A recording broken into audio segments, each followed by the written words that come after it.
قرآن پاک کا سب سے پہلا حق کیا ہے اور صحابہ کرام کا کیا طرز عمل ہوتا تھا قرآن پاک کو سن کے؟ آج ان دونوں سوال کے جواب ہم اس ویڈیو میں ڈھونڈنے کی کوشش کریں گے۔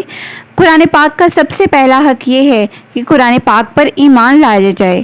یہ کیا بات ہوئی؟ میں مسلمانوں سے مطالبہ کرنا چاہ رہی ہوں کہ وہ قرآن مجید پر ایمان لائیں، حالانکہ قرآن مجید پر ایمان لائے بغیر تو کوئی مسلمان کہلا ہی نہیں سکتا۔ لیکن یہ بات آپ آسانی سے سمجھ جائیں گے اگر اس حقیقت کو ذہن میں رکھیں کہ ایمان کے دو حصے ہوتے ہیں۔ ایک تو یہ کہ میں زبان سے اقرار کرتی ہوں کہ قرآن پاک اللہ تعالیٰ کا کلام ہے، اور دوسرا ہے دل سے تصدیق کرنا۔ اور ایمان مکمل تبھی ہوگا جب میں زبانی اقرار کے ساتھ ساتھ دل میں بھی یقین رکھوں کہ میں قرآن پاک پر کس قدر ایمان لائی ہوں، اس کی کتنی فضیلت سمجھتی ہوں۔ اس لیے کہ جس چیز پر ہمارا یقین ہو، ہمارا عمل اس کے خلاف نہیں جا سکتا۔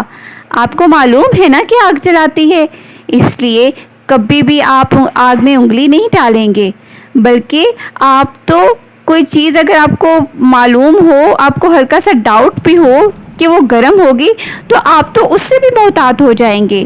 اسی طرح ہمیں معلوم ہے کہ اکثر سانپ زہریلے نہیں ہوتے، لیکن ہم پھر بھی کبھی بھی سانپ کو پکڑنے کے لیے تیار نہیں ہوتے۔ لیکن کیا ایسا یقین ہمیں قرآن پاک کے بارے میں ہے؟ ہمیں پتہ ہے کہ قرآن مجید پر کامل یقین کیسے رکھنا ہے، لیکن ہمارا طرز عمل اس کے خلاف ہے، اس لیے کہ ہمارا معاملہ یہ ہے کہ ہم نہ تو اس کی تلاوت باقاعدگی سے کرتے ہیں اور نہ اسے سمجھنے کی کوشش کرتے ہیں، اور نہ ہی اس کے احکامات پر عمل کرتے ہیں۔ اس لیے ثابت ہوا کہ دراصل ہمارا ایمان کمزور ہے۔ ہم زبان سے اقرار کرتے ہیں کہ یہ اللہ رب العزت کا کلام ہے، لیکن یقین کی دولت سے بالکل محروم ہیں، ورنہ جس سے یقین حاصل ہو جائے اس کا تو اوڑھنا بچھونا ہی قرآن پاک ہو جائے۔ صحابہ کرام کے بارے میں آپ جانتے ہیں نا کہ انہیں قرآن پاک سے کس قدر محبت تھی۔ جیسے ہی قرآن پاک کی آیات نازل ہوتی، ان کی کوشش ہوتی تھی کہ انہیں جلدی جلدی یاد کر لیں۔ پوچھا جا سکتا ہے کہ اس کمی کو کیسے پورا کیا جائے؟ اب تو صحابہ نہیں ہے نا۔ اس کا جواب یہ ہے کہ اس کا بس ایک ہی ذریعہ ہے، اور وہ خود قرآن مجید ہے۔